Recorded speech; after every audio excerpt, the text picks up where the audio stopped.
Hello and welcome to another episode of the Mastermind, Body, and Spirit Show. I'm your host, Matt Belair. Today's guest purpose is to discover, improve, and teach real magic by building the best mystery school in the world. He is a channel and a magician with training in multiple traditions by masterful human, divine, and extraterrestrial teachers and lineages, including the Atlantean school of Damanhur. His experience of over 222 miracles, synchronicities, and cities of rapid healing, manifestation, materialization, telekinesis, and other phenomenon led him to write Magic is Real: How to Create Reality, Manifest Miracles, and Make Spirituality Fun Again. The system of open source magic he uses is intended to support divine embodiment and the building of temples of Thoth, Lakshmi, and Aphrodite, as well as launching the future city Atlantis Reborn in 2041. Welcome to the show, David Solomon. Thank you so much. It's great to be here, Matt. I really appreciate you reading pretty much the last chapter of my book. So that's a great introduction. Thank you. Yeah, thanks. Well, thanks for coming on. I got introduced to you from Brandon Beecham, the Positive Head. Shout out, Brandon. He's awesome. And, you know, what he shared and what I just read there is extremely fascinating. Some of that I know about. I've heard different things, but my knowledge base isn't too deep on all of it. So maybe you can just start with a little background on who you are, how you got to writing that book, some of the experiences in the book, and then we'll kind of dive in from there. Yeah, sounds great, Matt. And I love that you mentioned Brandon as well, because on the two interviews we did actually back to back, a lot of things came up in those that are coming up now in terms of remembering past lives. And so when talking about background, it's always interesting because a lot of people say, well, in this life, this happened and that happened and that happened, and I was affected in these ways. And as somebody who has recovered memories of past lives, whatever people want to look at that as, in the first chapter, I look at dimensional perspectives. So a material reductionist, the physical world is all we have, says, oh, that's a hallucination or a subconscious idea or part of your imagination. But if we feel that's part of who we are, then that's part of who we are. And if you're a being who lives and perceives on what I would call the causal karmic plane, the fifth dimensional reality, you see yourself as a soul with different lives, and you see the fourth dimensional astral energetic plane. So to answer one of your questions directly, this book really came to me during my training. There was a period from about 2015 until I think pretty much early this year, early 2018, where I had about 4 to 7 sessions a week. Some were healing, some were training. During the healing, I was very open perceptually, and I asked tons and tons of questions. And what ended up happening is I would shift into an altered state. I would kind of expand. Something would come through, and I would speak it. And as this developed, I recorded it. And once 30, 40 recordings got together, I thought, this is a bigger body of work. Professionally, the ego wanted to have a career in magic, to be able to take in the energy, which we currently call money, to pay for the expenses we need in life. So I could do this and focus on this full time, while realizing that that would require me to live at such a high level of integrity. Because people who are professional magicians or professional spiritual teachers, healers, etc., either charge for sessions or have schools or get donations or do the entertainment thing. So as these things were coming through, these transmissions, and I recorded them and then started transcribing them, I realized it would make sense both for living to a higher standard and offering something to the world, and grounding all of these higher transmissions in something that has a lot of structure and direct practical application, that the format of a book made the most sense. And over time, especially while at Damanhur, it was revealed that it would be 7 books. And there's three books worth of content written. The first is published and online. As of today, it's Kindle. Within a few days, there should be an Audible version released with a beautiful epic soundtrack and a mysterious old wizard voice made by my good friend Jack Reeder. And then the hardcover paperback are coming out pretty soon in terms of being available. At least the paperback. The hardcover will take, I think, a bit more time. So aside from that 3 years of training, it was put on by a huge Saturn return, a couple life crises, a couple near-death experiences back-to-back in 2014 and 15. But I've been deeply interested in, if not obsessed with magic, this whole incarnation since I was 5.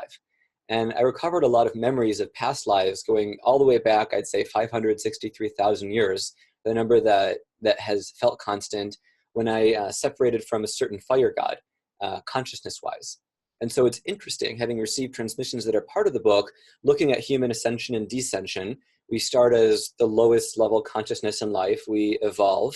I heard recently, I haven't checked this out, that the highest level of consciousness before humans are dogs, which is interesting, especially for dog lovers. And then as humans, one map that has come through and that has been mirrored in a few things I've read is, we're at some human level of consciousness, young soul, old soul, evolved soul, ascended master, and then what's after an ascended master? There's stories of apotheosis where Thoth transcended the halls of Amenti and then became a god and then chose to reincarnate Bodhisattva style as Hermes and other incarnations. There are things by people like David Wilcox. There's a lot said about him, but some of the things he's mentioned about evolution are after an ascended master level, we get work on creating life. Certain transmissions like Lev Grossman's, which are beautiful, wrapped in some fiction, and there's a lot of direct stuff, talk about at higher levels you create worlds. And I've had transmissions that at some points we are worlds, at some points we create multiverses, Vishnu style. And if we experience all that is to experience, first all human lives, then all fractal line representations of unity, at some point in that we are Vishnu, we are Ganesh, we are Lakshmi. And as we ascend and hit points of non-duality and unity consciousness, we can have bits of those that are embodied, or if we need, projected in the guise of that divinity. So my whole life, I've been deeply interested in magic, always reading books, a lot of fiction, a lot of nonfiction, looking for patterns, practicing stuff, astral projected, and had some big rituals come in my early teens and I think at 12. And so this has just been a very magical life, only getting more so by the week. Holy crap, man, that's a beginning. I don't even know where to start with a question with that. I think well, just for somebody who doesn't know, can you just start with like what a mystery school is? Because Egypt had a mystery school. Was it one or several? I don't know that much about. Maybe you can start just on what mystery schools are and what's what's Damanhur all about. Well, if they're mysteries, then maybe we won't know, right? How many schools Egypt had. So one definition of a mystery school is looking at mist, the veil of Maya, and the process of occlusion or hiding the occult. And I look at this as, I once heard from Dean Radin, if magic were ubiquitous, the world would last 30 minutes. Because somebody out there would throw a temper tantrum and do something that would affect everything in a way that they thought was okay, but we might not. So mystery schools generally protected and safeguard magical knowledge. And it's kind of like an adult holding the child's hand away from the stove or pulling them back from the street. Eventually the kid grows up, which is represented in us growing up psychologically, emotionally, maturity-wise. But now, especially as we're coming out of the dark ages, more of that's being revealed. And then, of course, with the internet and instant communication globally, you put out a legitimate aspect of truth with a capital T, allowing people to affect reality in all sorts of ways, like growing trees fast, as was shown in the movie ALUNA by the Kobe people of Colombia, who regrew a rainforest. I think it was 20 years, really fast. The government brought them in. And so you have all these magical happenings and possibilities. And in mystery schools, generally, those possibilities are taught with the foundation of what is reality, really, what is the illusion most of us live in, what are we, human, divine, ET hybrids, Anunnakis involved, what are we? I personally believe there's different ways of viewing that. You have the Masons, you have the Greeks, mystery schools, you have Egypt, you have Damanhur. So getting right down to present day, a large embodied mystery school exists in Damanhur, along with a school of alchemy, a school of healing, community, and art, and probably a few others. I've been there, I've studied there, I've walked their labyrinths, I've been in their sacred woods, which is very rich of nourishing deep energy. I've had certain activations, a lot of powerful experiences, seen their gorgeous, gorgeous temples, and haven't seen, but have read quite a bit about their time travel work and mechanics. So there's a lot of levels, not just to Damanhur, but to mystery schools around the world. And so my intent with mine is to demystify mysticism. And the purpose of open source magic is to really get grounded and transparent. If we look at religion, especially over the last millennia, eventually you have political people in some type of power, whether they're a religious leader or political leader, or in some cases both, and their ego comes up. And because their ego comes up, they say things or do things in a way that serves the ego and not the spirit, and then religions get a bad rap and you have abuse scandals and all this stuff. But if we make stuff open source, if we're like, what is reality? How do we affect reality? Material sciences, there's pretty much consensus agreement on those. What about psychic abilities? What about figuring out third eye stuff, pineal gland stuff, chakras, energy? So in China, in Chinese medicine, generally there's agreement. How many meridians are there? What are they called? What acupoints do what things with most people? So as we get more subtle and we get to define what are subtle energies, what are souls, what are divine beings in all the relations to us, multidimensionally, etc. And if we have something that's open sourced, we can get the most powerful magicians around the world. We can cohesively analyze the different mystery schools and find what's in common. And then we can teach, with the appropriate safeguards, the right techniques to evolve quality of life and fun and spiritual understanding and healing and all that stuff in a way that enables magic to be more and more present in our day-to-day lives. Defining magic as technology most of us don't understand yet because it's pretty advanced, using Arthur Clarke's definition. Okay, awesome, man. My brain is like, as you're talking, I'm just thinking about so many questions that I want to ask. I think that a good grounding basis, because I like the idea of affecting reality. You know, growing up a martial artist, I was curious about how Shaolin masters could do all of these incredible feats that didn't make any sense. They were essentially magical. How do you break stone, break brick, break iron over your head, things like that. So I went to China. I trained with 34th generation Shaolin masters, and I learned how they did it. The process was simple. It was very excruciating and very challenging, and they had to do it over years. But the application of how you could do the quote unquote magic was real. But they also very much believed and was a huge part of influencing energy, the energy of their body and their mind, in co-creation with their body. So there was both, and you couldn't do one without the other. And the reason why, when the master would break the stone with two fingers, he would move his chi and his energy to his fingers. And he would do that through a process. And so it's really fascinating in thinking about how do we influence our reality. And the other thing that comes to mind is Dr. Joe Dispenza's work, where he's teaching people that's like, okay, you can heal yourself. And my idea on just the general belief system, if you believe you can or you believe you can't, you're probably right. But the thing is, if you give yourself no chance on influencing your reality, on healing yourself, if like, there's no chance I'm going to, in sport, there's no chance I'm going to land this backflip. Well, you're definitely not going to. But if you believe you can, you give yourself the best opportunity to influence your reality. So I'm just wondering if you can define for you what you've discovered, like what is reality? Because that question in itself, we could talk about forever. And what is the illusion? And then once we define those two things, maybe move into how, if you are in the Maya, if you're in the illusion, how do you break kind of out of that and have a wider awareness? And then what can we do to influence our reality? And what you're kind of talking about is, what are the limits, which I'm always curious about. Can we move matter? Can we instantaneously heal, like Sadhguru's story about healing his leg? So where is that line? How do we do it ourselves? And I'll just stop there. Beautiful. Well, my answer covering that stuff has 4 components. So to start with Dr. Dispenza's statements in You Are the Placebo, a fabulous book, very highly recommended, especially for healing, no affiliation. He talks about certain research he's looked at that I believe stated matter phases in and out of existence 7-8 times a second. And through the observer effect with quantum science and a lot more vocabulary than just the buzzword quantum science. So legit research, not just using a phrase for some new agey goal, which a lot of books have done.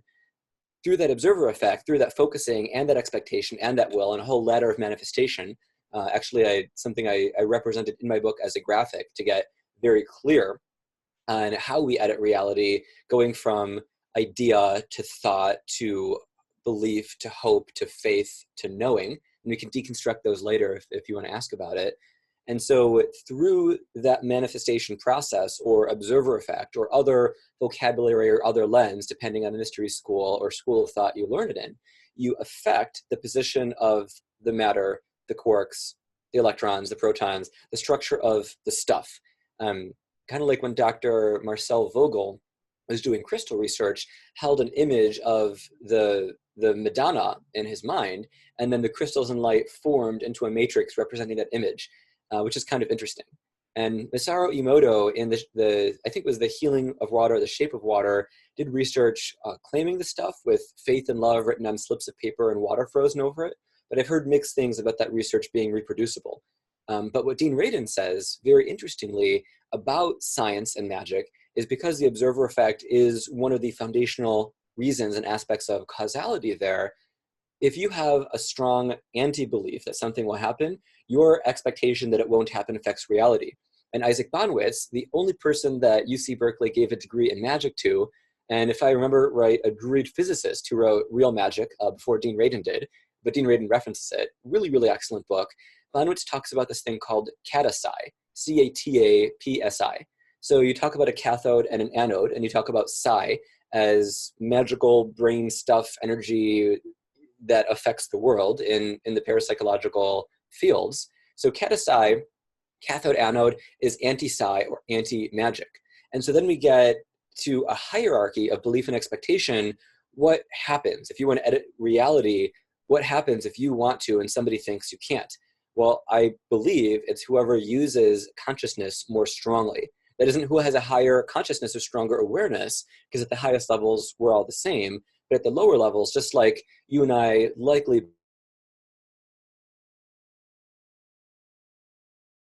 chi and prana generally being the same, depending on how much you want to analyze those. So really looking at what is reality, the second component. I mentioned a little bit of how to edit it through belief and expectation manifestation first. Reality in one lens is the material illusion that we are projecting through our core to enable us as souls to learn, grow, and evolve as we project out the subtle energies that affect our world, the karmic threads that affect what comes to us. You treat somebody with kindness or scorn, that comes back to you. You steal, that comes back to you, generally, etc. The thing is, expectation can overrule that. So when we're looking at a model of reality, we have the physical, like I get punched, my head goes like that. And the subtle levels, okay, I'm sending you the energy of peace and love. Can you feel that?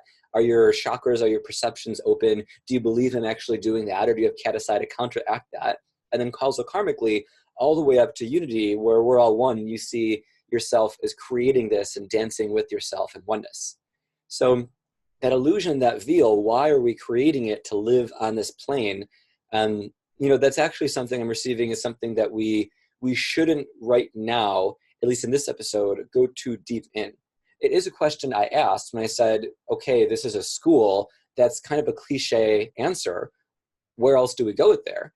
And when I asked that question, I went outside, and it was a kind of a cloudy night here in Palo Alto. You could see like maybe 10 stars.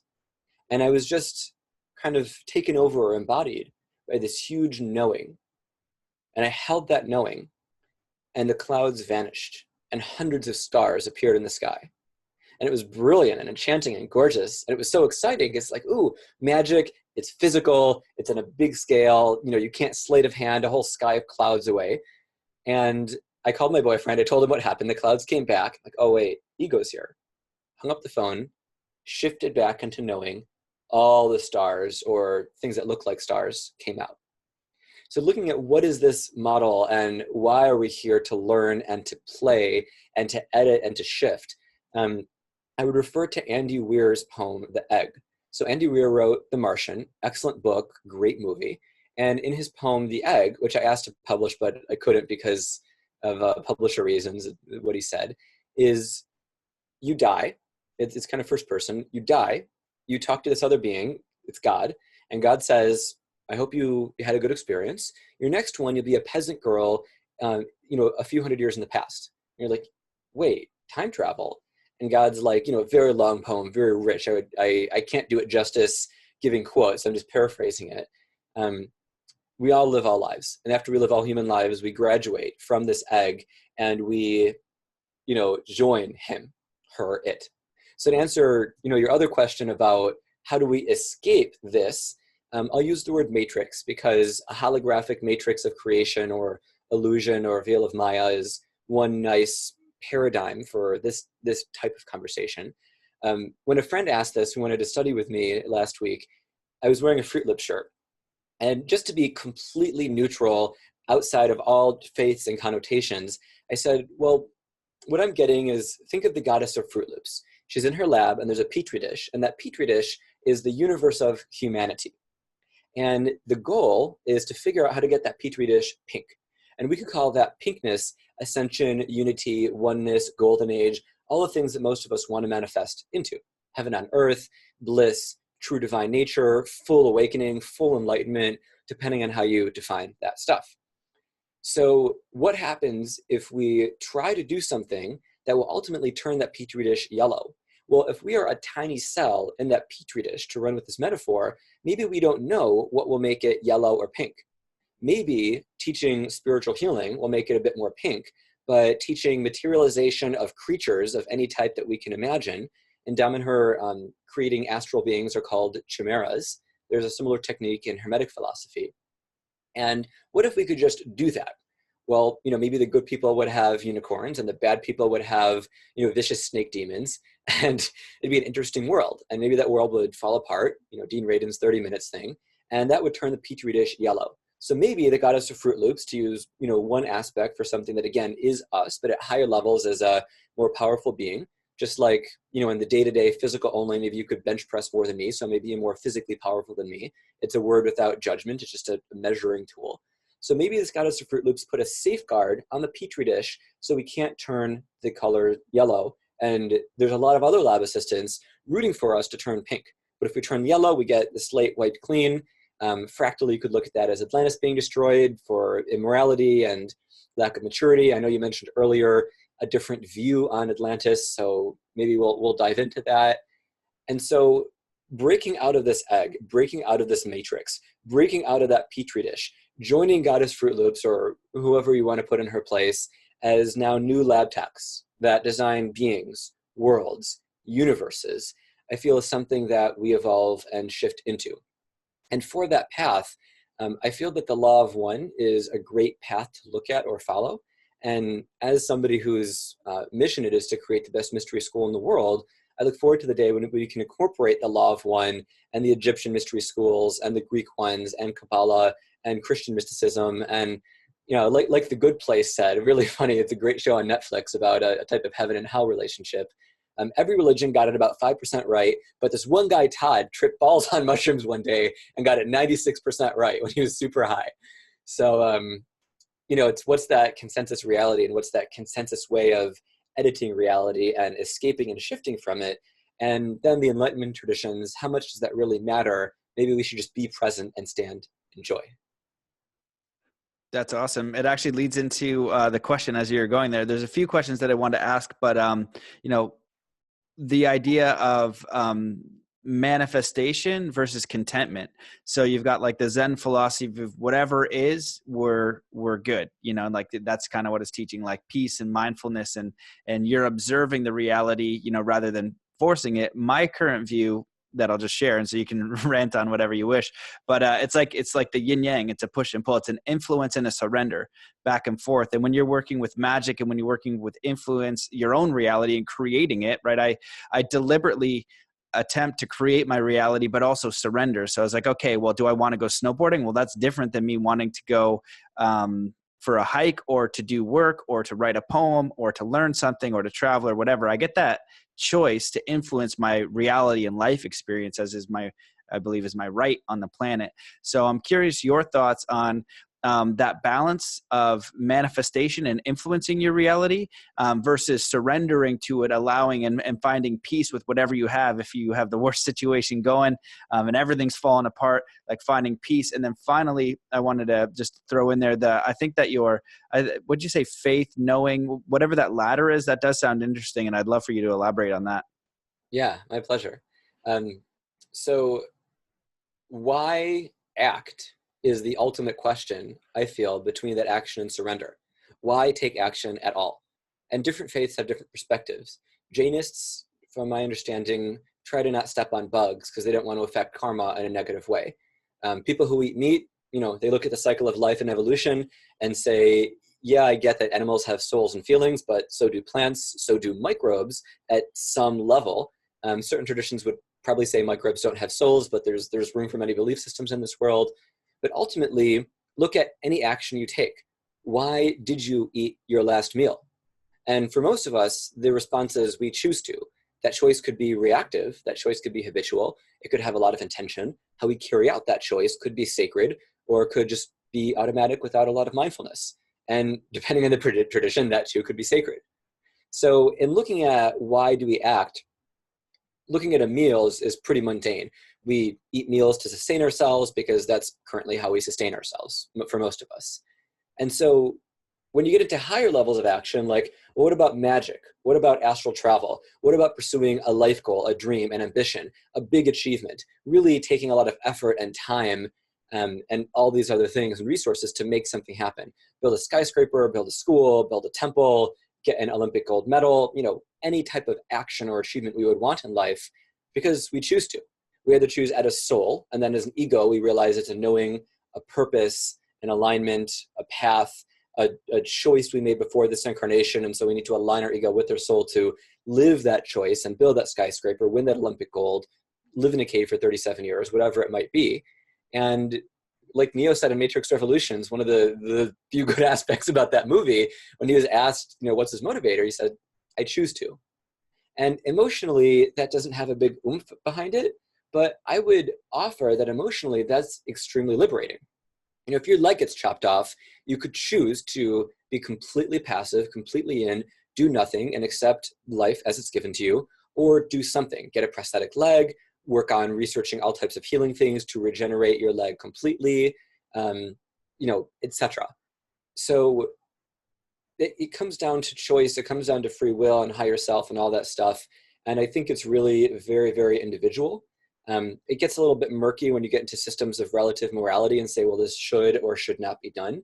And I would just offer it back up to, any of the viewers here, what feels right, what feels aligned, what choice feels true. Some of us would say, hopefully that's a choice aligned with light and love and service. Others would say there's room for expression of everything in unity. I'm going to go on the light side for a whole bunch of reasons. I like the world to last more than 30 minutes. But for those who choose to act, which is probably everybody who chooses to, drink their next sip of water, the ladder of manifestation is thus. You start at an idea. I want to have that next meal. I want to learn telekinesis. I want to develop psychic abilities. I want to have a child. I want to go for a run. And that idea goes to a thought. I'm thinking about this. I'm processing it. I'm visualizing it.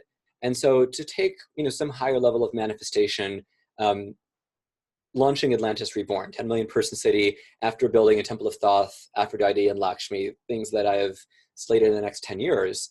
So that's a big, big choice, a lot of choices, but it also feels like something in highest alignment. It's been consistent since the idea came in my head, much more consistent than certain types of food choices. So it's interesting looking at a soul and spiritual alignment. Okay, I'm choosing for this life to build this city. And then as an ego, I'm going to build a city. It feels right. Shaving off the parts of the ego that want to feel important and special and stuff. But then when you get down to little choices like be ketogenic or paleo or omnivorous or something else, there's all the stuff with the ego and the super ego conditioning. And some of those choices can actually be a little harder or more confusing, which is it's kind of funny when you think about it. Like the big choices can be easier than the day-to-day little ones. What does that say about what we've learned to process if you get it backwards in school?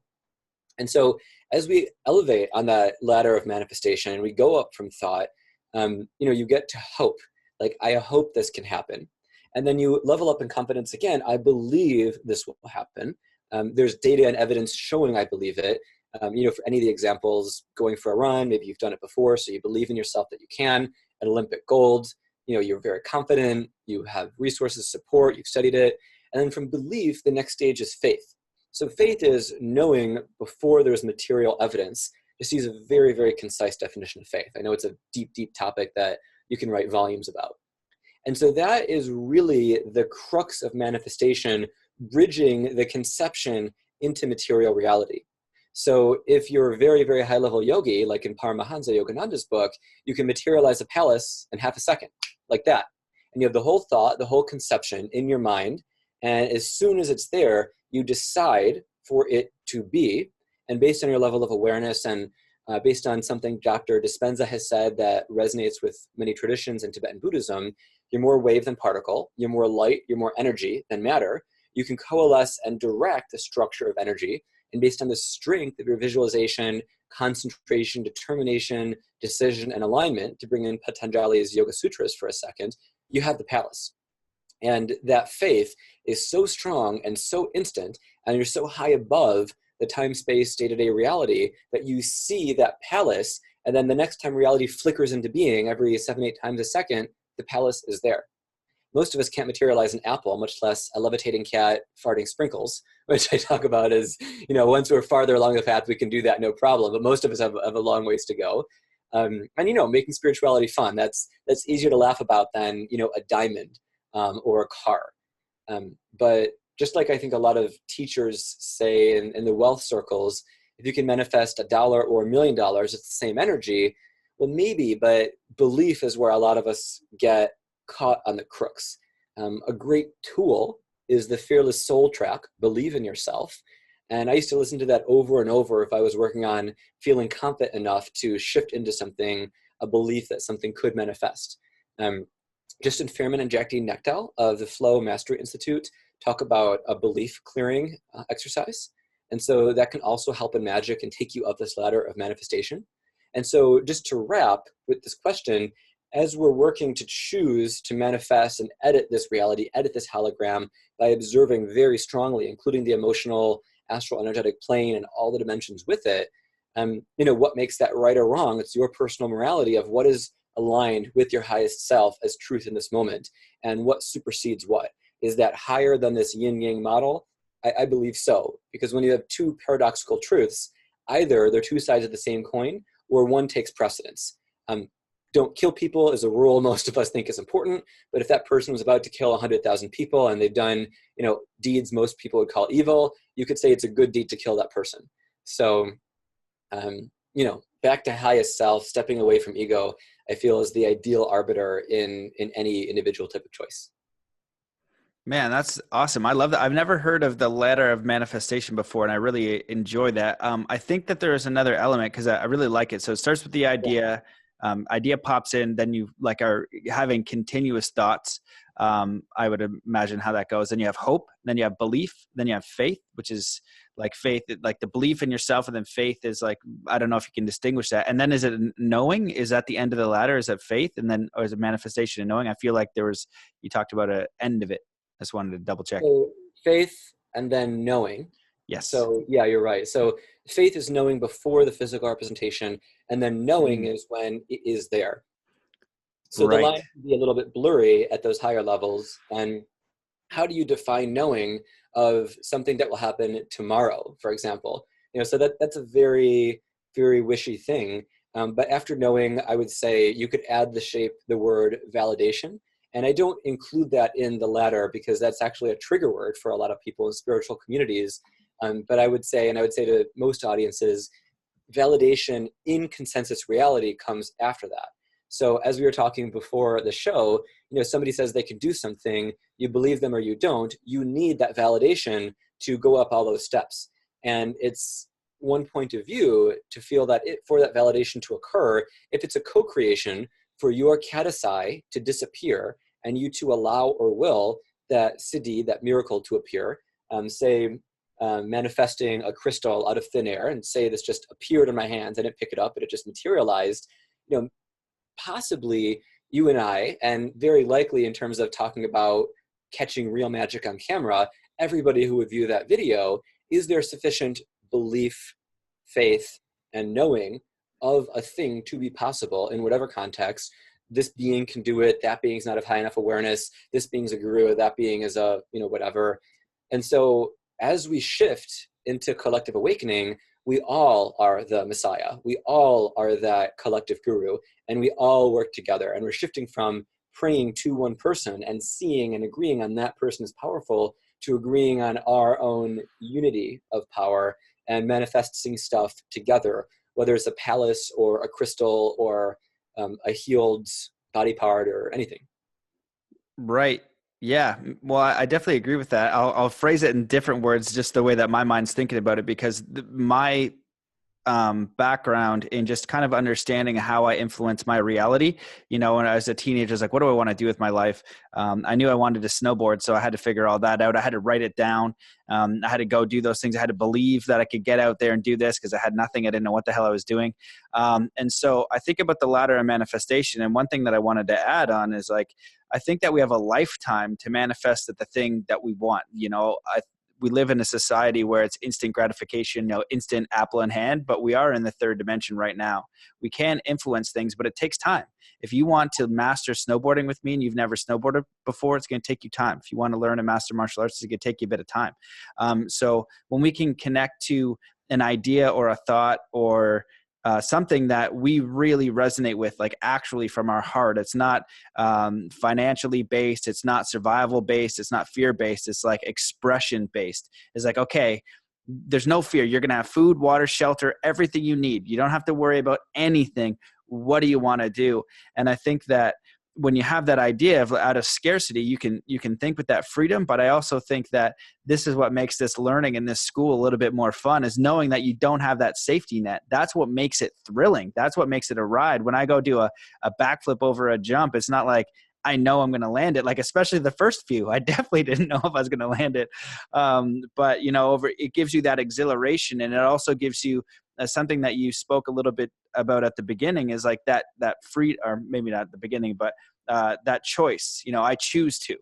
And studying with the Native American elder who we talked a little bit about, you know, he's just like, a lot of people will ask me, what is my purpose? And I say, whatever you want. Whatever you decide it is, you have spiritual free will here to choose and to create your reality.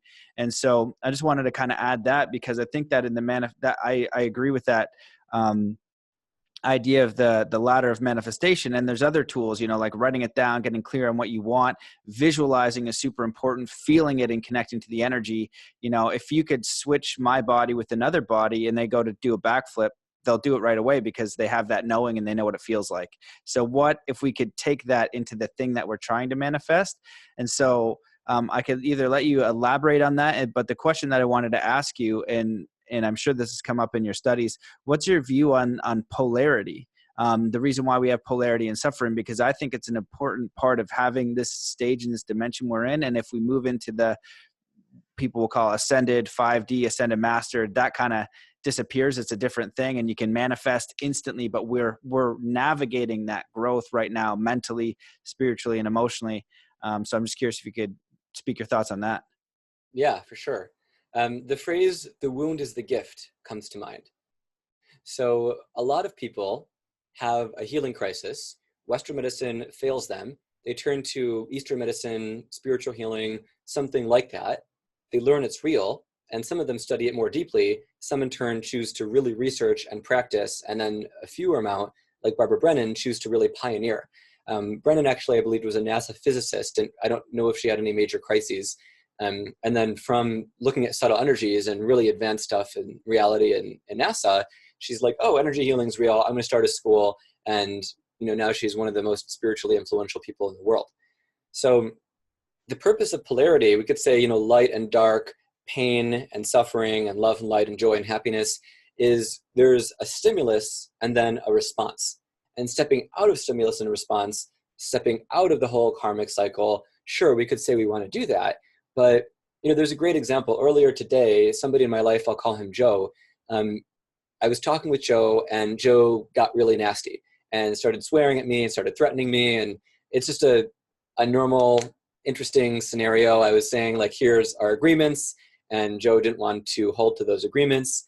And it's very, very minor in terms of consequences. It's like $50 worth of consequences. It's not that huge. But Joe was sharing all this nasty energy. So when I was receiving it, I had an option. My option is I could have gotten hit by it, to use the martial arts analogy, and just like, oh, all this energy, and then being super reactive, you know, like react and try to send that energy back. I could block it and, you know, get hit somewhere and say, oh, you know, I'm wounded that somebody doesn't respect me or care for me or send me love. Or I could dodge it and, you know, ignore it, which is like saying, oh, he's immature or some other thing. Or using principles of Aikido, harmonize with it and switch spots so we see each other's perspective, offer love, offer compassion, step out of the typical reactive cause and effect and use that stimulus as a reminder that there is always a choice to respond. And so whether we get hit by something, block something, dodge something, or harmonize, I think is dependent on the scenario. But looking at polarity, I feel that that gives us a choice to better ourselves or to evolve. This is you could see this in a really extreme case of forgiving somebody who murders your child. There's a lot of cases of that happening. And there was one time I remember growing up, I saw a movie. I saw two movies, and one of them, the parent who lost the child was in court, and there was the murderer there, and the parent was like vicious and intense, like you should be put in the chair, like really scornful and spiteful, wanted revenge. And was that deserved? Was it worthwhile? Was there an intention to murder? Just use an extreme example of polarity and suffering here. And then in movie B, the prisoner wanted to repent. The parent said, I forgive you. I know you're not that type of person anymore. I think, it would make sense for justice to be served, but I forgive you.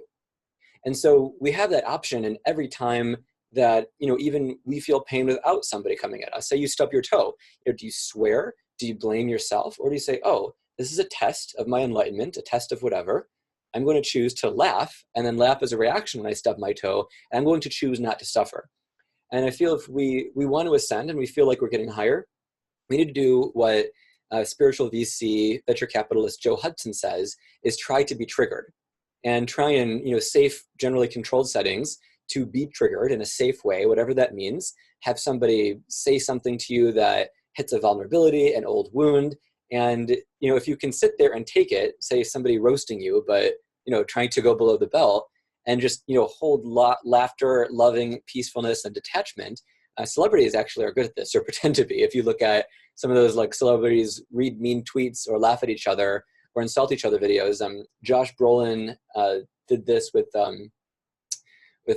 Ryan Reynolds of Deadpool. Deadpool and Cable, they were insulting each other. It was so funny. You could tell they didn't actually mean it. So we have this harmonization as examples all over the place of here's the stimulus coming in. Do we want to choose pain and suffering, or do we want to realize we can rest in joy and not choose to be hurt? It's a really great answer. I definitely agree with all that. What it makes me think of is alchemy. And I'm curious your thoughts on alchemy. What I've heard is, we have that idea of like alchemy is like the chemistry alchemy of turning lead to gold. But another way that I heard it that I think makes more sense, and I can't remember where it comes from. It is some sort of like mystery school. I don't know if it's the Templars or something, but basically it's like the process of taking that negative energy, right? We're in polarity, positive, negative. So someone says, hey, Matt, I love your podcast. Ooh, that feels good. That's positive. Hey, Matt, you're a huge loser. Your podcast sucks and everything about you is the worst. And you're like, oh, darn. right to the feelings.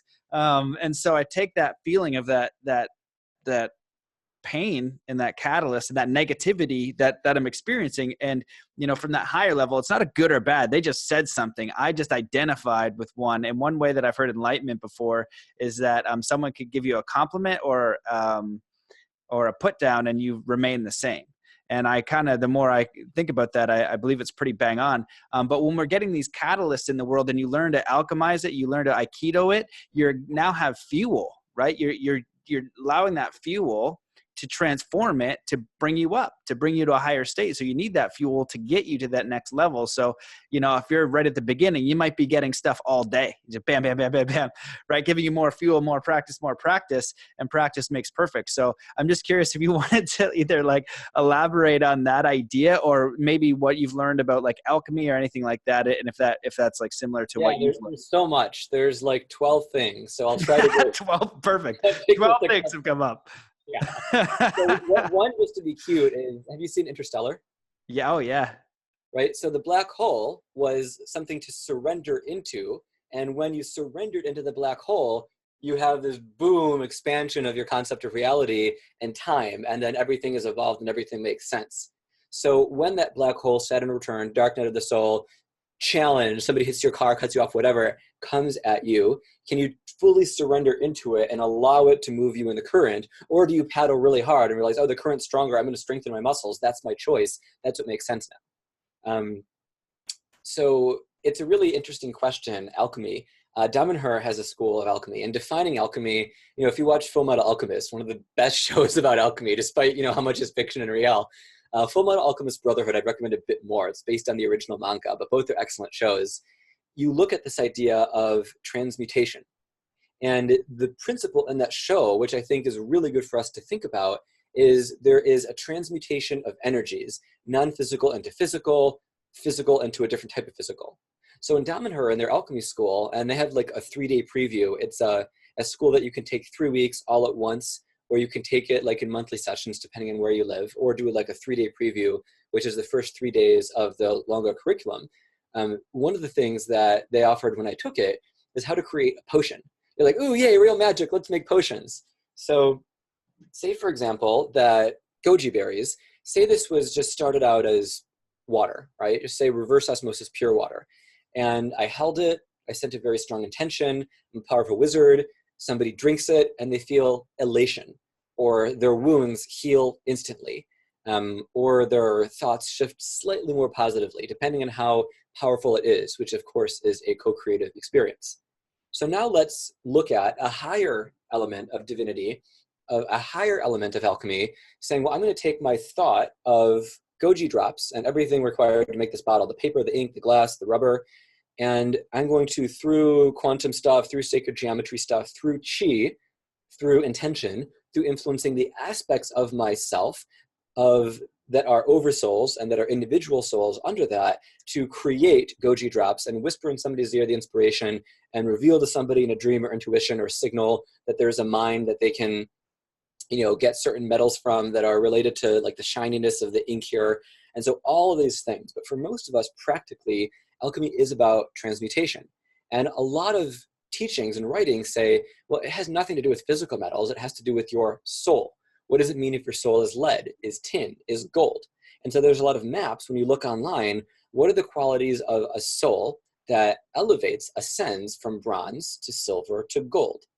And then you could say to light at higher levels. So alchemy really doesn't have a limit. And you could call chemistry a type of alchemy. You could call psychology a type of alchemy. But in Damanhurian purposes, it is really a school of directly applied magic. So at higher levels, you experiment with time. At higher levels, you, as mentioned, create chimeras, create beings, which again is a hermetic principle, a hermetic technique, or technique discussed in hermetics. And so learning and understanding alchemy is just realizing we do it all the time. Digestion is alchemy. And so breaking it down, what type of alchemy do we want to learn and why? Do we want to have it as a spiritual perspective of purification and enhancement of our character, of our spiritual nature, a transmutation of stuff in the physical world? Or you could say both, as you purify your body and your mind and your spirit from stuff, release traumatically trapped emotions, lose the body fat that was trapping the cortisol that stored them, clear out your heavy metals, which could cause mood instability. You purify your body, your mind, and your spiritual expression. So all of it is together. And I feel that as we learn to purify and enhance and refine ourselves into gold, if we choose, we can also learn more and more magic around the world, which is why if you look at a lot of systems of waking up, they often include growing up with them, which is referenced in that spiritual maturity of not reacting to stimuli, to insults, to compliments, because your self-image is so held in vibration and so held in knowing that everything around you, as a dance. And one thing I would add, maybe this is, item number 11 on the list, I wasn't keeping track, but say somebody insults you. Jeffrey Martin is a really amazing human. He said he sold his first company at 14, and for years he researched mystical traditions and created this thing called Finder's Course. So if somebody messages me, I can give them some info. But Finder's Course is a system where you do all these meditative practices, and some like 73% of people wake up, have enlightenment, and have it be stable. And his regular scientific-y, secular-y term for that is persistent non-symbolic expression.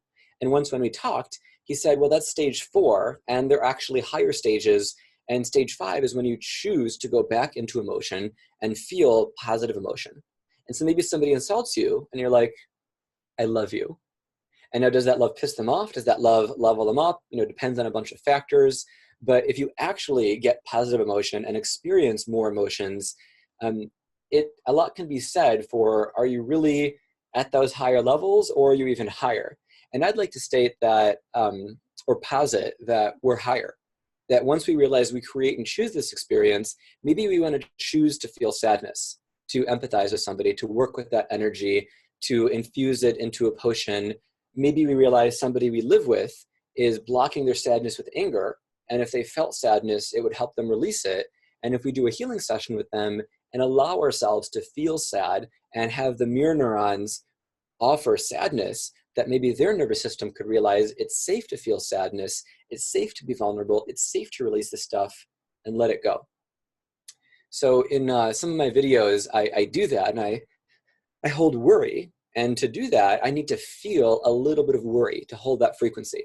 So I feel like at higher levels, as we approach mastery, we have more control over emotions. And it isn't just being a placid cow, but it's allowing ourselves to ride certain waves. Just we are always, always in command and control and choice of what we feel.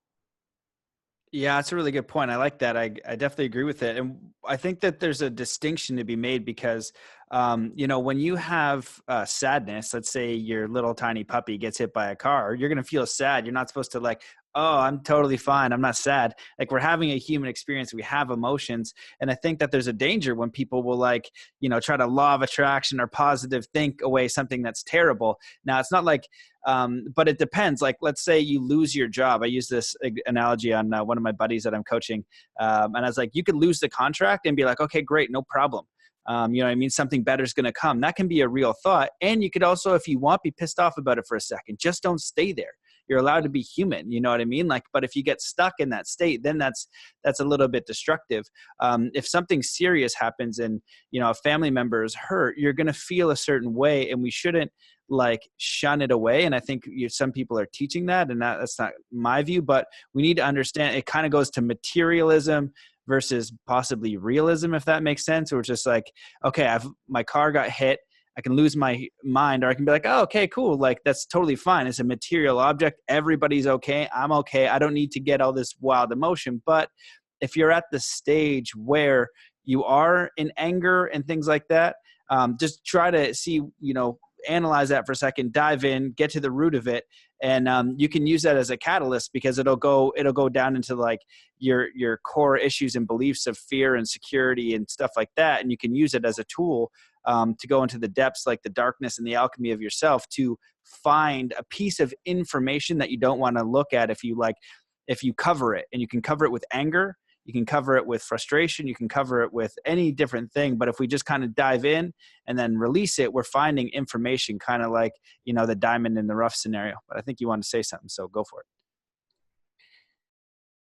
It's a very subtle thing to have a tragedy occur and to look at the reaction and to call that proper or improper. I was in the ICU when a good friend was in the process of leaving his body from a ketamine overdose. And a lot of people in the community were there. Some were crying, some were just in shock. And I was feeling different emotions. And for part of it, I felt elation because I was tuned into his soul. And he was so happy to be out of his body. And as a channeling a medium are very, very close, I could feel, he's like, hey guys, don't worry. I'm doing the backstrokes in heaven. I'm all good. And so just like you could say, what's your baseline strength? Can you curl 20 pounds, or does curling 20 pounds really hard for you? Well, how about 10? How about 5? How about 1? And so if something happens, death of a child, death of a parent, somebody runs over your puppy, it's totally fine to accept the fact that you cannot curl 80 pounds. You may not have whatever you think may need to be present for you to stay in pure joy when that happens. And I think what you're saying is it's okay to recognize that you can lift a 10-pound weight, and this is a 50-pound weight, so you really feel it, and it's okay to feel it and be human. But I would also offer that if you know you can curl 80 pounds, no problem, and you know you're choosing to react with anger, sadness, whatever, one thought is just be aware of why are you making that choice. And, if you look at neuroplasticity, if you think a certain way, it's easier to have that thought again. You build those neural grooves.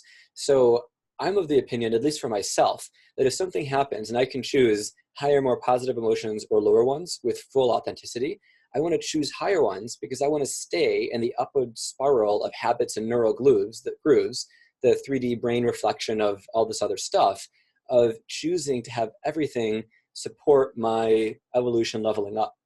Where this can get tricky is when people try to convince themselves, oh, I should feel better. Well, there's no should. If you can't curl 80 pounds, if your body just doesn't have the mechanics, if you don't have command over the chi and you cannot do it, there's no negative judgment about you can't do it, and saying you should do it makes no sense. If I told you that you should be able to lift a car with your little finger 500 times in a row, that would be ridiculous unless, I know you can do that and you want to. And I know you can at a higher level, but, just being super 3D for a second. Yeah, exactly. And you nailed the distinction on the head, and I think you put it in a really real way. I was just curious, were you referring to Dave? Yeah. Yeah. Yeah, he was great. He filmed my wizard school, and yeah, he's a lovely soul. Well, I knew Dave as well, and he is a really beautiful soul in like every single way. So just because he was brought up, I just wanted to honor him for a second, and maybe just ask you, what was one of your favorite things about him, or one of the favorite experiences you had with him? He was just such a giver. He really cared about other beings and just loved giving. There's a mutual friend who goes by the name Cosmic Seahorse.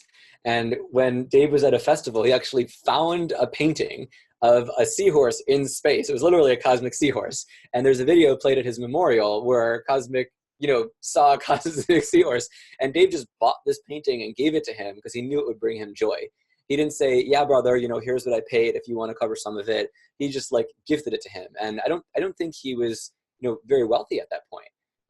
I was staying with him at the Lucidity Festival when I was giving a few workshops. He set me up with a shift pod. He, really helped me with like a lot of logistical things, which is amazing. And there was a point where he had a bunch of things, like a bunch of fun festival things, and people needed some, and he didn't even know who they were. He's just like, I want to give you a happy, positive experience. So, here, don't give me anything else. And he would always give time when we were working together. I would call him up and he would just give me his time just to talk about stuff in life. I mean, it was mutual, but he just had so much love and giving energy. And I think we could really use a lot more of that in the world. I think a lot of people are very like into what they can get. And, I hope that as he offers that from the places where he's working now, we can all take it in. Awesome, man. Yeah, I appreciate you sharing that. We're talking about a friend of ours that we lost, David Ray, and he was an absolutely magical, beautiful human, and somebody that I think, like you said, is just an amazing standard of what it is to be a human in the sense of the most important ways. Like, at Burning Man, I ended up running into like a memorial for him right away, and meeting, Soul Palace and that entire crew and those amazing people. And it was like right away at Burning Man, how it's like magical. And I was like, oh my God. And I was just like right in there. And, I meet Bailey and that whole crew. And I was like, that was the start of my Burning Man this year. And I was like, oh my God, like so deep. But he's like such an embodiment of what it is to be human. And if I'm remembered in that way, the way that he was, it like as kind as he was, as giving as he was, he was never out to, get anything. It was always like, what can I give? How can I support you? How can I make this moment with you better? And, I think that on the podcast and what we explore here is, consciousness expanding and all these great things and manifesting in our world and, building this life. And then you lose somebody and it really brings you back down to the ground and like what's important. And I think that as far as what is important, it's being kind human when you can, it's being giving when you can, it's being authentic when you can. And I think that he embodied all of those things. And I just wanted to bring him into the conversation because I loved him a lot. I didn't have, I only had a few like direct human experiences with him, but we always stayed in touch. And he was such a great example of being a human. So I just wanted to move and share, bring him in here right now. Shout out, brother. I love you. I miss you. And yeah, you inspire me still. So you're still with us, my friend. Love you too, man. Yeah.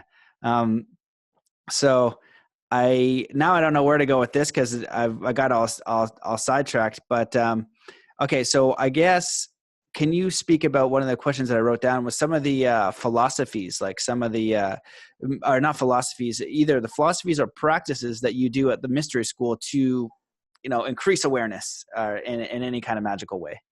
At mine or in Damanhur's? Well, either. The best ones you got. I don't want you to give me the crap ones. I want you to give me the best ones. That's the best ones. The crap ones are part of Unity, and it is the ones that work, the ones that are the most efficient. Yeah. The most efficient is something that is a bit similar to Neigong. So internal Qigong, being aware of the flow of energy through your central channel and your chakras, and with knowing, with visualization, maybe with breath, maybe with padding. But I like to believe and operate with as few physical props as possible, even though it's wonderful to use physical props. So for example, using an amethyst to absorb negative energies and neutralize them is a cool tool. Yet, can you create a vortex, a portal, a field where those energies are neutral just through consciousness? Not even a mudra, not even a hand gesture. If you've seen Doctor Strange, which is a beautiful 2016 movie, Strange is like, I can't do the magic because it's my hands after his big surgery that never healed him fully. And Ancient One calls in Master Hamir, who's missing a hand. He creates this sparkly mandala, and Stephen's like, shit, it's not my hands. And so, then we learn about surrender and all this really rich stuff. So realizing that we are consciousness affecting reality is easiest in our own bodies. Our bodies are a great laboratory. Our bodies have experienced the whole range of things. Our bodies are our vehicle for ascension. And being mindful of people who have all types of motor skills, from being an acrobat Cirque du Soleil performer to not having control over one's physical body and living with the assistance of technologies. If you can visualize where your energy flows, and if you can move it with a felt sense, then you can, as you know, enhance your physical strength, you can heal yourself, and you can activate things. If you want to create a field of love and just build a loving presence and have that surround your physical space, then that's just working with energy. You also have a map of love and the anahata, or fourth chakra, and maybe you've studied that a bit. Maybe you know of the mantra yam. Maybe you know even further, if you really work with those energies, that's the energies to unlock flight. And you really work and expand that field because you understand the universe inside you. And there's so much we can learn about the world in terms of planets and their orbits and chemistry and medicines and tinctures and crystals and sacred geometry and correspondences and working with other people and geographic locations and cycles of equinoxes and Mayan calendars and eclipses and all this outer world stuff. But if we can really master the inner world, the microcosm is the macrocosm. And the more we look inside, certain maps say certain deities and divinities are in certain body parts, depending on a system, then we really start to be at a point where we're developing control over the energy that affects physical reality. And if we can see that in our own experience, we can take that same training and apply it out there in the world. A lot of schools that teach telekinesis talk about seeing that thing as yourself and moving it part of yourself. And some say, well, if you use subtle energy, use the subtle energy to move the thing. And then others say use biofield energy or use body heat or magnetism and magnetic waves or attention or other mechanisms of action. So working with the inner system, I feel, is very, very important. And so my URL before my website was magicalgoldenage.com. And there's some good stuff on it, but it needs a lot of work if anyone goes there. But people can go there and sign up for Wizard School and updates and things like that. Before it was magicalgoldenage.com, it was magicmoneyhealth.com. Because working with those energies, I feel, are ways of mastering things that a lot of us want to change. We want to change energies and manifestations related to our body, related to our finances, and really just related to magic in the world overall. And that word, that phrasing, that URL, it didn't convey the meaning that I had wanted it to just from reading the URL. People said it turned them off, and Magical Golden Age feels a much higher vibration. But I feel like working with health, it's a great alchemical laboratory, especially because there's so much research on it. And it's something that will definitely turn the petri dish pink. It is permissible magic. It is in all the systems. It is okay in all the systems. Even a lot of traditions which, called medicine women and faith healers and practitioners of the arts and old people and elders, witches, and burn them. Usually let things slide, or usually said it was okay to have healings. Maybe not those people, but, of the magic that was available, healing was usually, if not always permissible, the last to go. Right. Wow. Yeah. Holy crap. There's a lot there. I'm just like, how do I process a question out of that? However you want, bro. Well, what the main thing that I got from that, what I believe is like, when you move around and you go to, let's say a new person walks into a room, you can tell if they're really pissed off and they're having a terrible day and they're a bad person or whatever the case is, that's going to change the energy of the room, because now literally on a biological level, there's a threat. It's just like, this person is really a terrible person. They're holding the gun or whatever, or they're just super angry. They might just throw some plates. They're a threat, and they're affecting everybody in that field from just a really simple base level. And, if you want to go into a room and you can generate the feeling and the authenticity of kindness, of love, of compassion, of generosity, and you pump yourself up with that energy in the way that you would do it. And there's many different ways that you can do it, but you got to get to that feeling somehow within yourself in an authentic way. You can think about a memory when you were kind. You could think about setting the intention. You could do breathing. One of the ways where people are like, I'm so stressed out. I can't calm down. I just say, okay, breathe in as slow as you can, and then hold your breath as long as you can, and then breathe out as slow as you can after that. Bam. You've just done it. So you affect your whole biological state through your breath.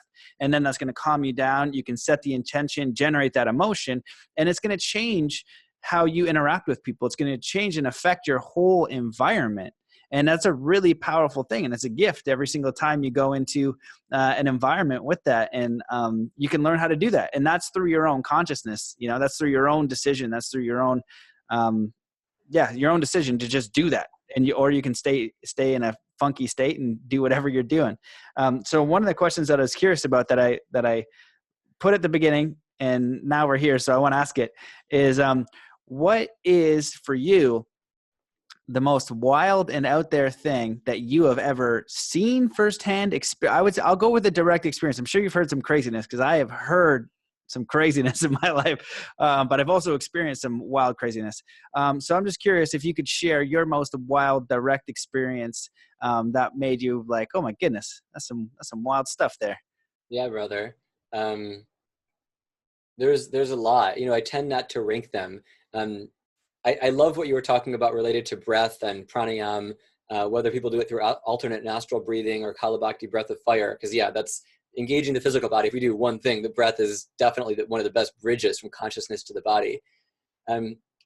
So I don't like ranking them, because I like seeing magic in all things. And I feel like if I said, well, this time where aerokinesis, controlling the direction of the wind to influence how flags were blowing, to see the validation for this bit of really cool magic, if I say that's number one, I think my egos would want to really spend a lot of time there.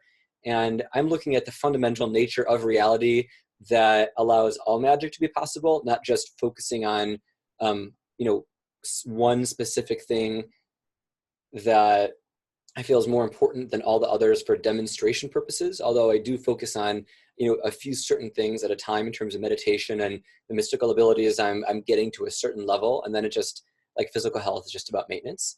There was a time when, okay, I'm getting permission to share this. This was actually, well, there's two, and I wrote about one in book one and the other's coming in book two. So I think the more socially acceptable story is, and I write about this in my first book in the chapter called The Miraculous Healing. My father has, very successfully beat cancer, but until he had beat it, he was in chemo. And once when he was getting scoped, it was colon cancer, his colon burst and he went into sepsis, into toxic shock. So, I drove to the hospital, my mom and I were there, and the nephrologist, the kidney doctor, said, his kidneys aren't functioning. We're doing a lot of work, but he might need dialysis permanently, at least for a few months, and he could die. And it was really harrowing to both of us. And the fact that the lower possibility was months of dialysis, what a thing to go through, right? So Mom dealt with it in her way, and my way of dealing with it was to, walk to the other side of the waiting room, open my computer. I was in college at the time, and work on an essay. And just to like, okay, I don't need to react emotionally. There's nothing I can do. I'm just going to focus on what I can do and use my time well. And I wasn't praying regularly then or other stuff. And then I was just reminded from my earlier days, 12, 13, 14, my first phase of study, like I actually can do something about this. So I kept the computer window open so people wouldn't, think I was crazy walking around casting a circle, chanting and doing all the ritual stuff. And I just got into a state of knowing. And I feel that higher self really came in because there was less ego involvement, but I knew what to do in the moment of needing to do it. And Falco Tarasco, named Alberto Araudi when he was born, wrote in his autobiography, The Alchemist, a lot of these transmissions of if you want something to happen, it'll happen when it needs to, and the knowing will just come, and then the thing will happen, and then you have more conscious control. It's kind of like somebody moves your body through riding a bike, and then you know how to ride a bike. So I just saw his kinesis functioning. I didn't know anatomy to great detail. I just saw what I visualized as fluids moving, and healthiness and good proclamations from doctors, and it was very, very strong. And it wasn't very long. Esther Hicks talks about 17 seconds. Dishan of Mind Valley did as well when we talked. And so, maybe it was 17 seconds, maybe it was a little more or less. And I just knew he was fine.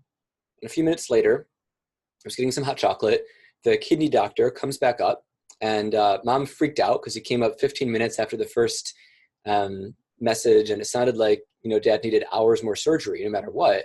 And he said, Larry's kidneys mysteriously started functioning. He probably won't need dialysis. We're doing it for 2 days to be safe, but he'll be fine. So that was cool, because it wasn't like I said earlier about the clouds disappearing and the stars appearing, or the telekinesis, or the times I saw lights materialize or stars move, or, 222 is the number I give. And by now it's more than that because they happen all the time. But that's what was one of the most, if not the most, practically useful times in life. And you could call it synchronicity, you could call it probability, maybe you could call it precognition. A super skeptic would say maybe Dad was going to be fine, the doctor just wanted to say worst case scenario just in case it got worse. But I like to think there was some causality there, and I'm very grateful for that happening, because that's what planted the seeds of faith for my own health crisis to go the magical route. And what led me to eventually find William Bankston, who has, I think, one of the flashiest things that has been caught with good data. Bankston will go to Ivy League universities like Brown, get mice that are injected with cancer, become terminal, get covered in tumors, do hands-on healing. The mice are not only healed, but immunized from cancer. And if you go to Bankston, BENGSTON, research.com, he's also the president of the Society for Scientific Exploration. You see, his research. And so, it's cool when we can see stuff like this, or Greg Braden's video of a medicineless hospital where a tumor vanishes in real time as people chant over a body that isn't cut, and the tumor just goes away. As we study practical magic, especially through the accessibility point of healing, we're like, all right, how much would my life change if I could levitate cats versus heal anything instantly? And, when I was 12, I wanted to shoot fireballs out of my hand. But as I grew up, I realized, okay, would that ever get boring? How useful would it be really? Can I eat that? and just realizing, again, there's entertainment, and then there's practically useful. And of course, entertainment is useful because through entertainment, we can inspire and transmit and often teach. Holy crap, man. Those are some pretty intense stories. I'm going to definitely check out this Bankston research. That's interesting stuff. An incredible story about your father. That's I like that idea too. Like, the way that I kind of frame it is like, I do believe we influence our reality. And I think it's like a give and take. I see sometimes people are looking in the law of attraction and healing and stuff like that. And that might go too far. Like, if you've got if you break your arm, you need to go to the hospital. You don't magic that shit together. We have a doctor for a reason. You know what I mean? It's like, if I can, give it a try though. So go ahead, but I was like, you give it a try, like try first. I love that idea. It's like, okay, break your arm, see if you can like heal it yourself. But if you go get medicine, and then, you're going to use the other side too. But what did you want to say? Yeah. I mean, I got really excited because I think you have a great blending of a response. Like during the wait for the ambulance and during the ambulance ride, it's your pop quiz and magic. And like, pop quiz in elementary school, you have a certain amount of time and then the pencils are being taken away. So if you Yeah. do it, validate and do it. And if it takes 17 seconds and matter phases in and out, then, why do you need 3 hours of ritual and preparation and candles and oil or whatever you think you need? But yeah, I think you're right. And I say this often, like if you get hit by a car and a bone is coming through your leg and it's broken and you're in pain, like, yeah, go to the hospital. But I love the pop quiz. Pop quiz universe. Oh God. Right? Yeah, man, here's your chance. But, a real life example, I used to study with Todd Zimmerman, who's a beautiful human, does sound healing, does some shamanic practices, holotropic breath work. He was a Christian Scientist for a long time. And once during a bike ride with friends, he hit a rock, physically flew, landed in not the best position. EMS came and he said, guys, I'm a Christian Scientist. You're legally permitted to examine me because you have to, but don't tell me what you find. And he had to keep saying that. And eventually, you could see by their facial expressions that seemed serious, but they didn't say anything. And he just laid there with, whatever was initially broken or punctured or whatever. And he said after, what felt like half hour, 45 minutes, he got up and he was completely fine. And I really love that story because, we never know when that pop quiz will come. And maybe one of your viewers, maybe the 214th person to watch this video, will be offered a scenario with somebody close to them within the next 2 to 3 months where they have that pop quiz. And maybe they're away from telecommunications, maybe not. Maybe it's dire and they can't wait for the medical chopper to arrive. Who knows? And they'll be really forced with that pop quiz to apply this stuff. And so if you think about priorities in life, it feels like a very high priority to learn magic to a sufficient degree, defining magic as a science of applied consciousness, because it is incredibly useful. And while, manifesting things like cars and jobs and raises and boyfriends and girlfriends and all that is, great ways of enhancing life, and feeling good and shifting away from emotional reactivity is nice. If you really, really look at it, most people can afford to get health insurance, I think. Most people who can afford it wear clothing they like. Most people can afford it, eat healthy. But, we wear seatbelts and we take care of ourselves. And I'd like to offer that the more you understand magic, the more you realize it is necessary to build your skills as a magician or sorcerer or wizard or Kabbalist or whatever word one would choose. Because it is so powerful, it is the most powerful thing out there.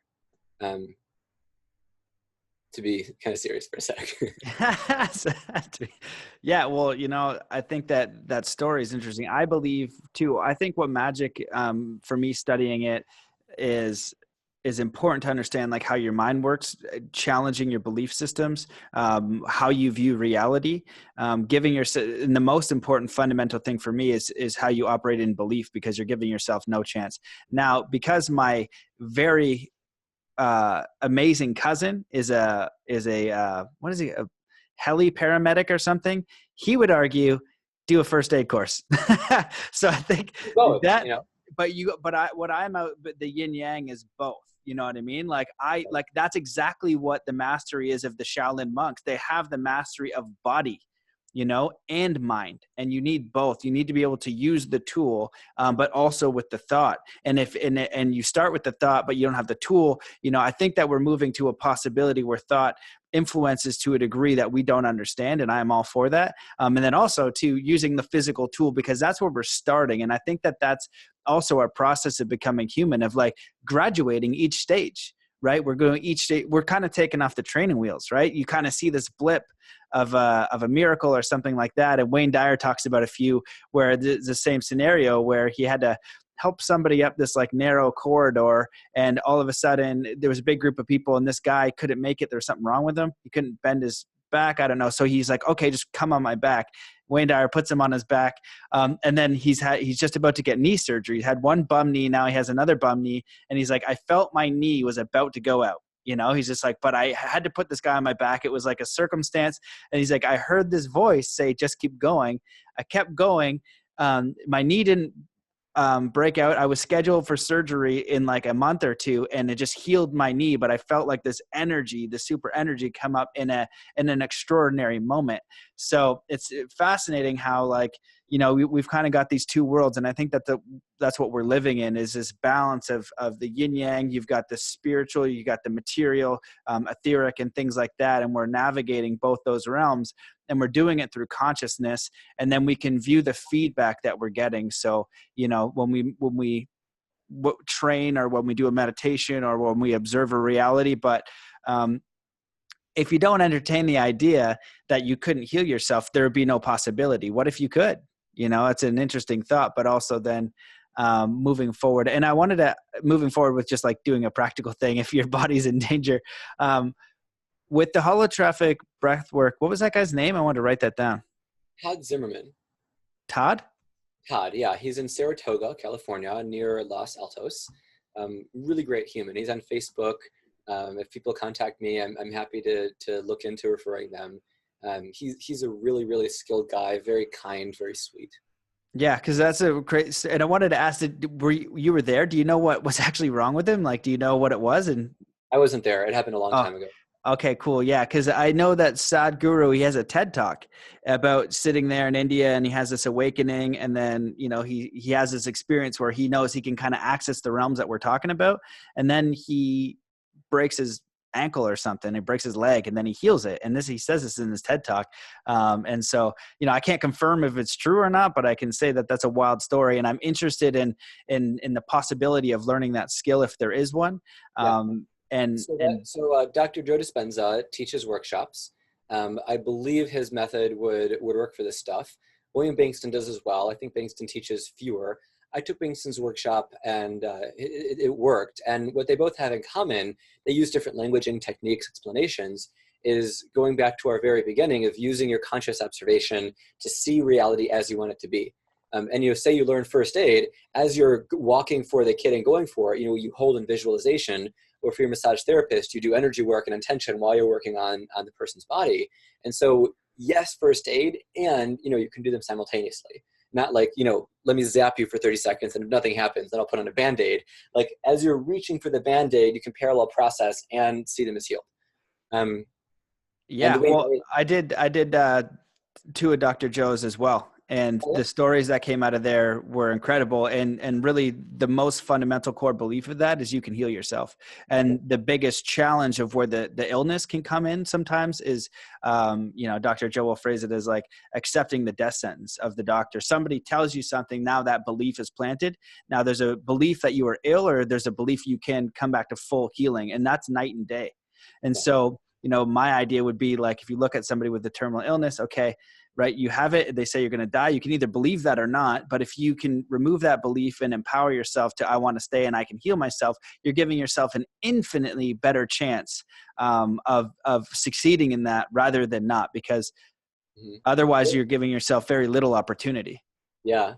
I agree with you, Matt. And what Bankston said during the workshop I took with him is he has found, or at least back then he had found, his technique was more successful with people who did not have chemo, because his technique was aligned with life and chemo was aligned with death. And he said a bunch of other things there, but that actually has stuff in common with Damanhurian philosophy, and even Harry Potter and the Methods of Rationality philosophy. And that book is a great mystery school, which we can get into for a little bit, of this polarity of life and death, of complexity and growth and entropy and ending. And it's interesting because in the original Harry Potter series, Dumbledore was like, you know, accept death, it's natural, it's an adventure, it's okay. But as we pop out and look at souls and look in our consensus world outside of fictions, even if they're good transmissions, we see the immortal yogis, we see Babaji, we see these people who, like Yukteswar, may leave a body, may create a new body, and are so in tune not only with our immortality as a soul, but our mastery over the physical world, that these bodies become just another thing that we can use or discard or transform as we want. And healing is a bridge, I feel. I had a sprained ankle once, and it was, you know, it hurt for 5 weeks. I had several grade 2 sprains in the past, one requiring a cast. And, you know, it hurt for so long. And I'm just like, okay, screw this, I can heal it. I don't know why I didn't think of it sooner. I put my hand on it. I did Bankston's technique, and it took a few minutes, and then it was fine. And the next day I was sitting in Zazen with the ankle bended under itself, and I was fine, which could not have even begun to enter that position, you know, 2 days prior. But, you know, why stop there? Literally, why stop there? If the Kogi people in ALUNA can grow a forest in 20 years, could we do that in 20 days and 20 minutes and 20 seconds? There's a neat site that was taken off the internet, Earth Mystery News, at least the pages that I was finding, and it had both an article and then you could find a video of a woman with a seed. And she, did this stuff with intention and with chi, and then the seed had sprouted. And this was in under a minute. So if we have this power of physical reality, we can prove it in our own bodies. It can be shown on medical tests, not just functionality, that we change the structure.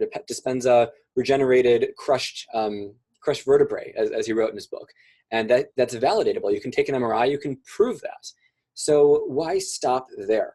And so, some people might want to grow 6 fingers. Some people might want to change their height or change other parts of their body. Some people might want to, change a crystal. In Damanhur, it was said that Falco took some pebbles, closed his hand, and there were precious stones that was sold to fund the city. It's very interesting, again, talking about spirit and matter and ego and service and surrender, because it's like, okay, you're in a financial crisis. Is this a wake-up call to take some pebbles and make diamonds and pay off loans and have food and, live how you want to live? Or is it acceptance to, find a different type of way to support yourself?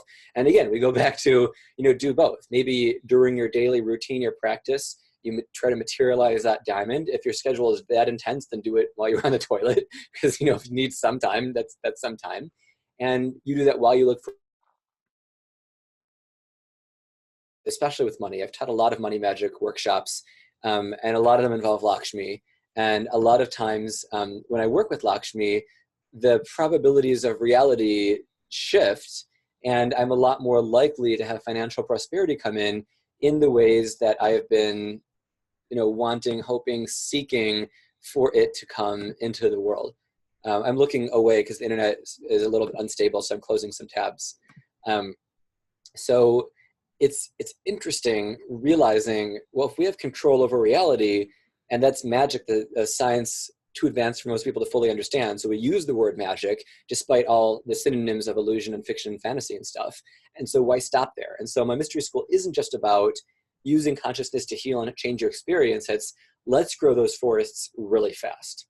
Let's materialize those precious stones, because there's all these disparities in wealth, and cryptocurrency seems to be dragging its feet on the big changes that it was promised. So let's take all the spiritual, kind, good-hearted, loving people, give them, the opportunity to create wealth while working on the ego, so the ego doesn't run away with that, and help the world level up and change that way and get rid of debt that way. Let's work on the ecosystem that way. If we want a fun experience, maybe we don't need to drive to the movies. Maybe you don't need to watch TV. We can just trip, astral project, with or without, for most people, without plant medicine, and just, let's say in general, without plant medicine, and just go on an astral journey and have something way richer and better than any entertainment. Or take an enlightenment practice and just sit in the bliss of samadhi and not need any mood altering anything.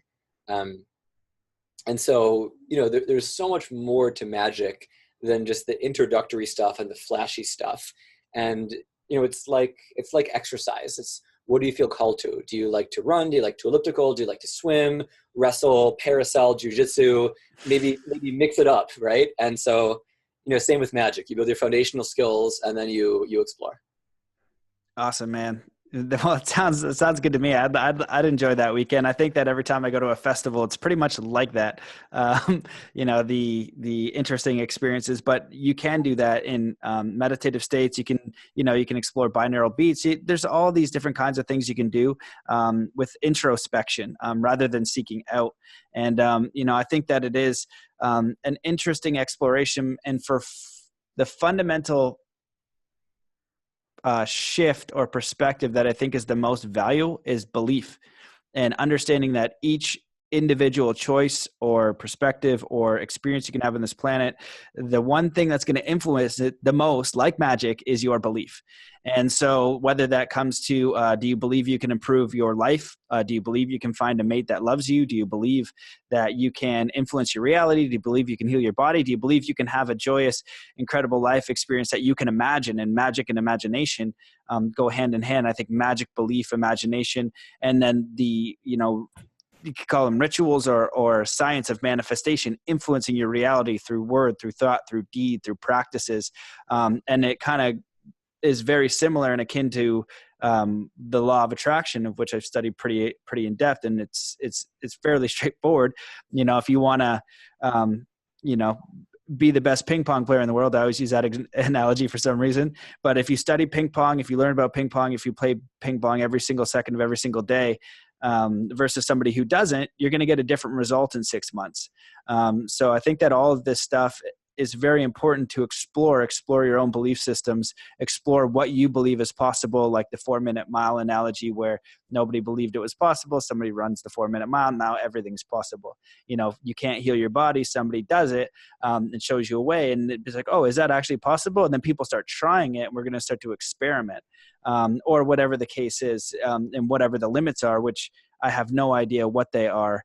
I think that it is boundless, and I think that it's a very personal process for how you navigate your own life experiences, your own ascension, your own connection with spirit, God, the universe, magic, or whatever the case is.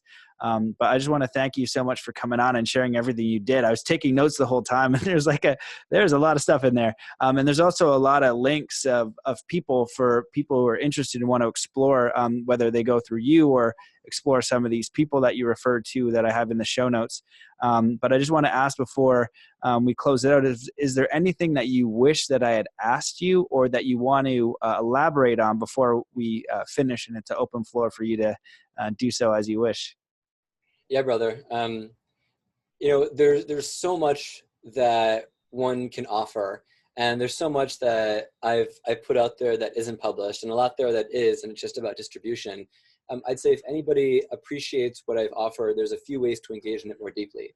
So in my Magic Goes Real book on Amazon, a lot of the beings I've referenced, I don't think Todd is in there. He might be in the acknowledgements. There's a lot of names and a lot of references that people can continue. On Facebook, I'm facebook.com/DavidMagicSolomon. My website's magicalgoldenage.com. If people want to register for a lot of regular spells for wizard school, I'm at patreon.com/magicaljoy. And I've been very deep in the study. I'm new to doing this in the professional world. So my Patreon page and my website have a bit of a ways to go. And I really always care to support people. And I'd say ultimately, for whoever's viewing, for whatever they wished was asked, I'd say believe in yourself, believe in your truth, and just ask spirit, ask your higher self, your oversoul, the divinity you work with if you choose to, what do I need and where could I find it? And for some people who have open upper chakras, that information might just come in. For others, it might be a name or an action. So we'll just end with offering that technique, because we can all learn whatever we choose to at any moment through whatever mechanism of action makes sense. So I believe in all of you, and if you guys believe in me or anybody else that I've mentioned, support in any and every form helps us be able to do what we do and serve and invest more time and energy. And Matt, just so much love and gratitude to you for being on the show. Thank you, man. Well, I appreciate it. Yeah, it was a very fascinating conversation, and I'm going to be doing a little bit of research after this. So I appreciate you and coming on and sharing all that stuff and putting all this together. So thanks for coming on, and thanks everybody for watching. Cheers. Peace.